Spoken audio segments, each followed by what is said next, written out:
Hello everyone. बहुत सारे लोगों का डाउट आ रहा है कि सर हम आपसे काउंसलिंग क्यों करवाएं, क्योंकि आप तो मैक्सिमम प्राइवेट कॉलेज दिलवा रहे हो, क्योंकि हमारे नंबर आ रहे हैं प्राइवेट कॉलेज के लायक है और प्राइवेट कॉलेज ही आप दिलवा रहे हो। तो हम सर आपसे काउंसलिंग क्यों करवाएं? हम तो डायरेक्ट एडमिशन ले लेंगे प्राइवेट कॉलेज में, तो हम डायरेक्ट ही एडमिशन मिल जाएगा बिना किसी काउंसलिंग के। तो फिर सर आपसे काउंसलिंग करवाने का क्या फायदा है हमें? बिल्कुल सही बात कह रहे हो, क्योंकि गवर्नमेंट ने तो आपको अनुमति दे रखी है ना कि आप जाओ और डायरेक्ट एडमिशन ले लो। क्योंकि गवर्नमेंट तो पागल है जो पिछले 2 साल से निकालती आ रही है और कह रही है कि भैया अगर कोई डायरेक्ट एडमिशन ले रहा है बिना काउंसलिंग के तो उसके खिलाफ और जिस कॉलेज के अंदर एडमिशन ले रहा है दोनों के खिलाफ कानूनी कार्यवाही की जाएगी। ये तो खुद आरयूएचएस ने खुद की ऑफिशियल वेबसाइट पर लिखा है। तो फिर आपको कहां से मिल रहा है डायरेक्ट एडमिशन और कौन दे रहा है? लाओ हमें बताओ, हमें बताओ कौन दे रहा है। पिछली साल की बात बताता हूं, 2025 की, है ना। फिर मैं बताऊंगा कि मेरे काउंसलिंग करने का क्या फायदा है, मैं बताता हूं। 2025 में लगभग लगभग 250 से और 250 यानी 250 से और 275 के लगभग स्टूडेंट ऐसे थे जिन्होंने, आप जैसे ज्यादा समझदार स्टूडेंट जिन्होंने कॉलेज के अंदर जाके एडमिशन ले लिया। अब कॉलेज वालों ने तो ऐसे ले लिया कि हो सकता है कि लास्ट का राउंड ऑफलाइन हो जाएगा तो हम इन स्टूडेंट्स को हमारे पास में रख लेंगे। लेकिन आरयूएचएस भी बहुत समझदार है। हमारे जो प्रमोद ये वाले सर हैं वो बहुत ही ज्यादा फुली एक्सपीरियंस है। उन्होंने कहा कि अब जितनी भी काउंसलिंग होगी वो सारी ऑनलाइन होगी। एक भी सीट जो है वो विदाउट काउंसलिंग के नहीं भरी जाएगी। तो मतलब अब आपका प्राइवेट के अंदर एडमिशन लेना भी काउंसलिंग करवाना जरूरी है। मतलब ये हुआ, अगर आप प्राइवेट के अंदर, गवर्नमेंट के अंदर, सेमी गवर्नमेंट के अंदर किसी भी कॉलेज के अंदर अगर एडमिशन लेना चाहते हैं तो आपको काउंसलिंग करवानी ही पड़ेगी।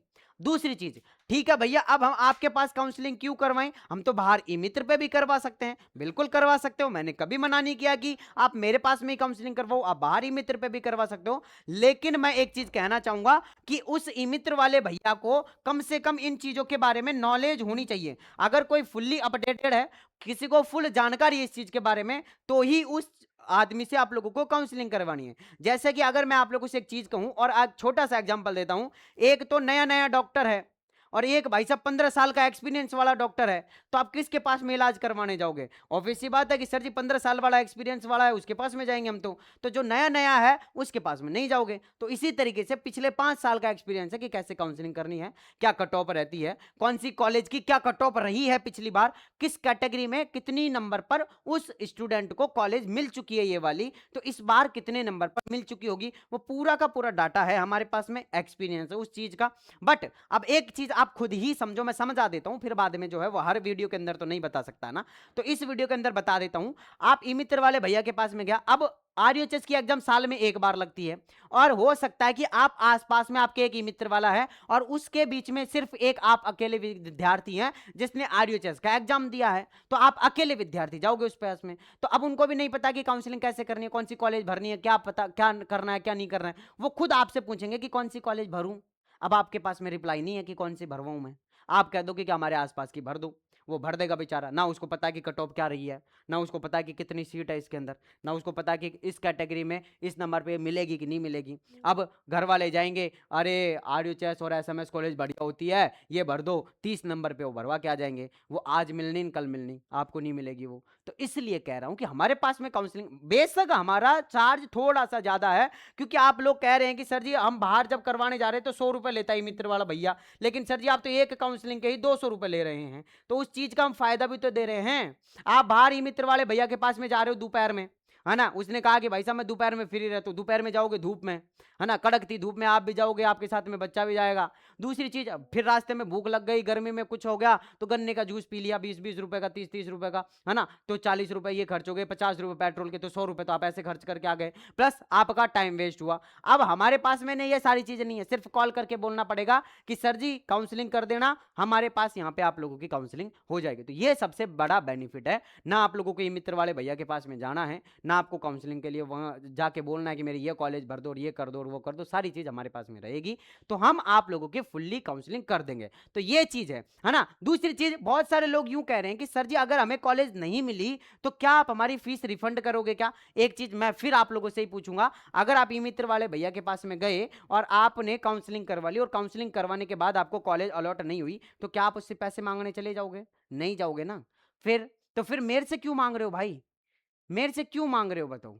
है ना? तो इस चीज का ध्यान रखो, आप लोगों को खुद को ही समझना पड़ेगा इन चीजों के बारे में कि भाई साहब मैं भी तो मेहनत कर रहा हूं ना। ऐसा तो अगर मैं आपकी काउंसलिंग ही नहीं करी मैंने, तब जाके आपका राइट बनता है कि हाँ सर आपने मेरी काउंसलिंग ही नहीं करी है, तब जाके मैं कहूंगा कि हाँ फिर आपकी फीस रिफंड हो जाएगी। लेकिन मैं आपकी काउंसलिंग कर रहा हूं और उसके बाद भी कॉलेज नहीं मिल रही है, तो पहली बात तो फिर उसके बाद कहीं मिलेगी नहीं, और दूसरी बात मैं काउंसलिंग कर रहा हूं और उसके बाद भी कॉलेज नहीं मिली, तो मैंने मेहनत तो करी है भाई साहब, तो उस चीज का पैसा तो बनता है। तो ये सारी चीज मैंने एक ही वीडियो के अंदर क्लियर कर दी है। तो प्लीज आप बार बार अगर आप रजिस्ट्रेशन करवाने आ रहे हैं तो प्लीज ये सारे डाउट लेके ना आए कि सर जी मुझे नहीं मिली तो मैं क्या करूंगा, आपकी फीस ज्यादा है, आपकी ये है वो है। आप डायरेक्ट आके अपना रजिस्ट्रेशन करवाएं, प्लीज आप लोगों से रिक्वेस्ट है। चलो अब अब हमारी बात तो यहां पर थी कि सर जी प्राइवेट में डायरेक्ट एडमिशन हो सकता है। प्यारे विद्यार्थियों आपको कहना चाहूंगा, प्राइवेट कॉलेज के अंदर डायरेक्ट एडमिशन बंद है। दूसरी चीज, जो ये कहते हैं कि सर जी पैसों की कोई टेंशन नहीं है, आप बिंदास हमारा एडमिशन करवाओ, हम 1 लाख 2 लाख 3 लाख 5 लाख दे देंगे, भाई साहब हाथ जोड़ता हूं, अब नहीं होगा। अगर आप 10 लाख रुपए भी देंगे ना तो भी नहीं होगा, तो भी नहीं होगा। इस चीज का ध्यान रखना है, क्योंकि अब ट्रांसपेरेंसी के चक्कर में पिछली बार पहले क्या होता था भाई साहब कि किसी के पापा जी अच्छे खासे पैसे कमाते हैं तो 5 लाख रुपए दिए सीट खरीद लेते थे। अब ऐसा नहीं है। आप लोगों को भी पता है कि आप कितने तो पेपर लीक हो रहे, कितने क्या हो रहे हैं, तो हर चीज में ट्रांसपेरेंसी के चक्कर में हर एक चीज विद प्रूफ होगी। और प्रमोद येवले जी सर जो हैं, जो वीसी सर है, उन्होंने कहा है कि अगर आपके पास में अलॉटमेंट लेटर नहीं है तो आपको किसी भी कॉलेज के अंदर एडमिशन नहीं मिलेगा। ये स्पष्ट तरीके से उन्होंने बोला है। तो प्लीज भूल जाओ वो पहले की बातें कि 50% कॉलेज के पास में रहती थी तो वो अपने कोटे के हिसाब से भर लेता। अब नहीं होगा कुछ भी। आप किसी भी कॉलेज के अंदर चले जाओ और ये कह दो कि हमारा एडमिशन ले लो, तो भाई साहब वो खुद कहेंगे कि पहले काउंसलिंग करवा के आनी है। और ये चीज मैं खुद बता दूं कि मेरे कॉलेज के जो प्रिंसिपल हैं उन्होंने भी कही है कि काउंसलिंग से ही एडमिशन होगा, विदाउट नहीं होगा। उन्होंने भी खुद के नॉन है जिनको एंट्रेंस एग्जाम दिलवाई है, उनकी काउंसलिंग भी करवाएंगे, उसके बाद एडमिशन मिलेगा। वरना एक कॉलेज का प्रिंसिपल अपने रिलेटिव का डायरेक्ट एडमिशन भी ले सकता है। वो इतनी प्रोसेस नहीं करवाएगा कि एग्जाम दिलाने जयपुर भी जाएगा, फिर काउंसलिंग के अंदर पार्टिसिपेट भी करेगा, तब जाके कॉलेज लेगा। तो ये चीज आप खुद समझ सकते हैं। मैंने आपको समझा दिया, आपको कितनी समझ में आई है वो नीचे कमेंट बॉक्स में कमेंट करके बताएं। दूसरी चीज, अब आप हमारे पास में रजिस्ट्रेशन करवा सकते हैं। रजिस्ट्रेशन आप लोगों को कैसे करवाना है, ये नंबर है 9828306559। और आप समझदार हैं, प्लीज समझने की कोशिश करें। जो लोग समझदार हैं वो समझ गए होंगे, जिनको नहीं समझ में आता वो अभी भी नहीं समझेंगे, ठीक है। तो हमारे व्हाट्सएप नंबर है, इस नंबर पे आके आप रजिस्ट्रेशन करवा सकते हैं। रजिस्ट्रेशन चार्ज हमारा 600 रुपए है, बेशक थोड़ा सा ज्यादा है, लेकिन आप लोगों की बेहतर सुविधा के लिए ही किया जा रहा है। वरना तो हम भी एक हमारा हर जगह पे एक सेंटर खोल देंगे ई मित्र का, आप जाओ वहां पे जाके 100 रुपए में करवा के आ जाओ, है ना। लेकिन फिर वही है ना, ना तो वो ई मित्र वाला भैया ये कहेगा कि मैं भाई साहब मेरी तरफ से कुछ नहीं करूंगा, मुझे तो मेरा ई मित्र का चार्ज 100 रुपए दे दो, आप जो कहोगे वैसे मैं कर दूंगा। आप कहोगे एसएमएस भर दो, भर दूंगा, लेकिन आप हमसे कहोगे कि एसएमएस भर दो 30 नंबर पे, हम नहीं हम खुद कहेंगे कि हम नहीं भरेंगे भाई साहब, क्योंकि मिलनी ही नहीं है, फिर क्यों भरना है। आप कहोगे कि आरयूएचएस भर दो, नहीं भरेंगे। आप कहेंगे कि सर जी मेरे गवर्नमेंट कॉलेज भर दो, नहीं भरेंगे, क्योंकि मिलनी ही नहीं है, फिर क्यों भरेंगे। तो हमें पता रहता है कि हमें क्या करना है क्या नहीं करना, उस चीज का ही पैसा है। और आप भी समझते हैं कि एक डॉक्टर है जो 15 साल से जो है वो आप लोगों को 15 साल का एक्सपीरियंस है, तो उसकी भी फीस रहती है। एक तो आप डायरेक्ट मेडिकल पे जाके बोल दो कि भैया मेरा पेट दर्द है, कैप्सूल दे दो, वो 10 रुपए में आपको 2 कैप्सूल दे देगा। एक आप उसी पेट दर्द के लिए एक एक्सपीरियंस डॉक्टर के पास में जाओगे, पहले तो आपको लाइन में लगना पड़ेगा, फिर आप लोगों को उसके लिए पर्ची बनवानी पड़ेगी, डॉक्टर से अपॉइंटमेंट लेना पड़ेगा, 200 रुपए फीस है वो भी देनी पड़ेगी। और वो 200 रुपए फीस दवाई की नहीं है, वो तो सिर्फ अपॉइंटमेंट की है। उसके बाद में फिर आपको दवाई लिखेंगे पर्चे पर, 1000 रुपए की दवाई लिख दी एक पेट दर्द के लिए, वो भी आपको लेनी पड़ेगी, और तब जाके 1200 रुपए में आपका पेट दर्द सही हुआ है। तो जगह जगह पर चीज चीज का पैसा होता है। अब कुछ लोग और भी होंगे जो कह रहे होंगे कि सर हम 200 में कर देंगे, हम 300 में कर देंगे, ई मित्र वाला भैया कह रहे हैं मैं 50 में ही कर दूंगा।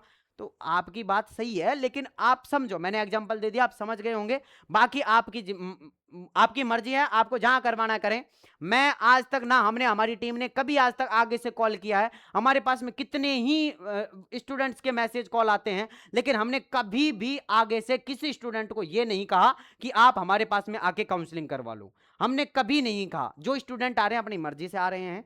हम कभी भी, एक बार आपने बेशक हमारे पास में इंक्वायरी डाल दी कि सर हमें काउंसलिंग करवानी है, लेकिन आप अगर हमें उठा के बता देना कि हमने दोबारा आप लोगों से ये कही हो कि भैया रजिस्ट्रेशन करवा लो हमारे पास में, हम नहीं कहेंगे आप लोगों से। आपका मन हो, आप देखो, उस चीज के बारे में नॉलेज लो। अगर आपको लगता है कि जेन्युइन है, ट्रस्टेड है, तो ही आप आकर यहाँ पे काउंसलिंग करवा सकते हैं। बाकी इस वीडियो को शेयर जरूर करना है हर एक विद्यार्थी तक। 600 रुपए फीस है हमारी। ये आप लोगों की first round, second round, third round सब की मिला के है। यानी कि फर्स्ट में नहीं मिला सेकंड की करेंगे, सेकंड में नहीं मिला थर्ड की करेंगे, थर्ड में नहीं मिला तो फोर्थ राउंड हुआ तो फोर्थ भी करेंगे। ठीक है, ये आप लोगों की वन टाइम फीस है 600 रुपए, इसके बाद कोई फीस नहीं है। प्लस 550 रुपए का टोकन कटेगा, ये भी वन टाइम है। इसके बाद भी कोई फीस आप लोगों की नहीं लगेगी, ना कोई हिडन चार्जेज है, ना कोई एक्स्ट्रा चार्जेज आप लोगों का। ठीक है ना, तो जल्दी से जाओ, जल्दी से जाके रजिस्ट्रेशन करवा लो।